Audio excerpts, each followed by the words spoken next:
How to add NGL link to your Instagram story. Let's get started. Open your NGL app. Make sure you have already logged into your account. You will land to this kind of interface.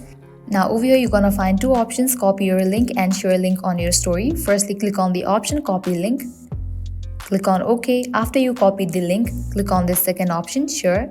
Now over here, you're gonna find the icon of Instagram app, Twitter and Snapchat. Make sure you select the option of Instagram.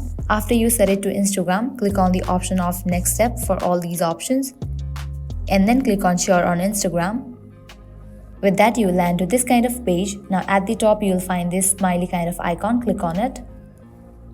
Click on the option link. Now you have to paste that copied link over here. After you paste it, click on done. Now you can click on your story. And with that, you have just added NGL link to your Instagram story. So this is how you can easily add NGL link to your Instagram story. At the end, if you guys find this video helpful, don't forget to like, share and subscribe. Thank you.